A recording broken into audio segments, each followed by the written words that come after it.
Assalamualaikum warahmatullahi wabarakatuh. Perkenalkan, nama saya Yeni Erlinda, NPM 2040501126, Vokal A3, Fakultas Hukum, Universitas Borneo Tarakan. Di sini saya ingin mempresentasikan materi saya tentang hukum keimigrasian. Langsung saja di sini saya jelaskan, yaitu di sini saya menjelaskan tentang terkait sejarah pada zaman penjajahan. Kekayaan sumber daya alam khususnya sebagai penghasil komoditas perkebunan yang diperdagangkan di pasar dunia menjadikan wilayah Indonesia yang sebagian besar dikuasai oleh Hindia Belanda menarik berbagai negara asing untuk turut serta mengembangkan bisnis perdagangan komoditas perkebunan.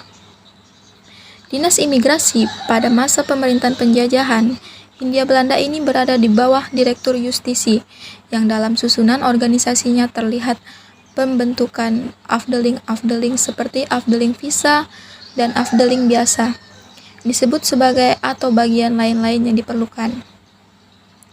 Kebijakan keimigrasian yang ditetapkan oleh Hindia Belanda adalah politik pintu terbuka atau open door politik. Melalui kebijakan ini, pemerintah Hindia Belanda membuat seluas-luasnya bagi orang asing untuk masuk, tinggal, dan menjadi warga Hindia Belanda. Jadi, walaupun terus berkembang atau penambahan kantor dinas imigrasi di berbagai daerah, namun struktur organisasi dinas imigrasi pemerintah Hindia Belanda justru relatif sederhana. Kemudian yang kedua, di sini pada zaman era revolusi kemerdekaan, yang dimana era kolonialisasi Hindia Belanda mulai berakhir bersamaan dengan masuknya Jepang ke wilayah Indonesia pada tahun 1942. Pada masa pendudukan Jepang, hampir tidak ada perubahan yang mendasar dalam peraturan keimigrasian. Dengan kata lain, selama pendudukan Jepang, produk hukum keimigrasian Hindia Belanda masih digunakan. Eksistensi pentingnya peraturan keimigrasian mencapai momentumnya pada saat Indonesia memproklamirkan kemerdekaannya pada 17 Agustus 1945, sehingga pada saat itu untuk mengatasi kevakuman hukum, peraturan perundang-undangan keimigrasian produk pemerintah Hindia Belanda harus dicabut dan digantikan dengan produk hukum yang selaras dengan jiwa kemerdekaan. Jadi selama masa revolusi kemerdekaan, lembaga keimigrasian masih menggunakan struktur organisasi dan tata kerja dinas imigrasi peninggalan Hindia Belanda. Kemudian era Republik Indonesia Serikat atau biasa disingkat dengan RIS. Era Republik Indonesia Serikat merupakan momen puncak dari sejarah panjang perjalanan pembentukan lembaga keimigrasian di Indonesia.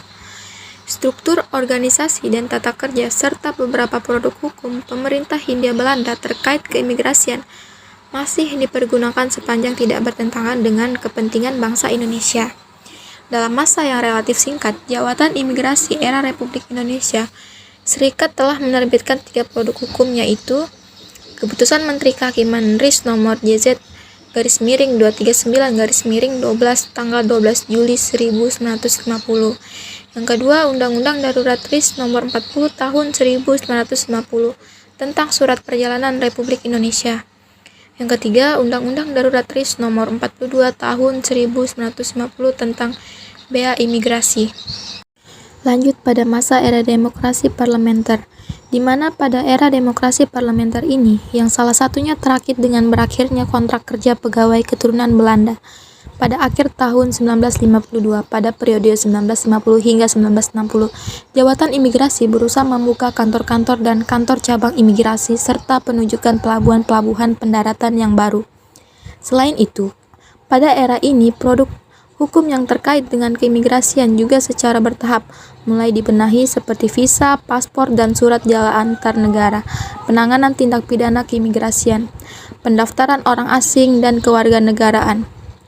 Salah satu produk hukum penting yang dikeluarkan selama era demokrasi parlementer adalah penggantian paspor Regelings 1918 menjadi Undang-Undang Nomor 14 Tahun 1959 tentang Surat Perjalanan Republik Indonesia. Dan berlanjut pada Orde Baru, yang dimana pemerintahan Orde Baru adalah yang terpanjang sejak Indonesia merdeka.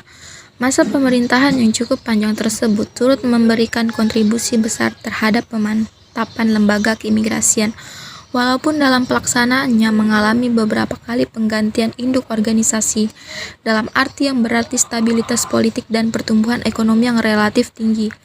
Selama era Orde Baru mendorong lembaga keimigrasian di Indonesia untuk semakin berkembang dan profesional dalam melayani masyarakat di masa Orde Baru.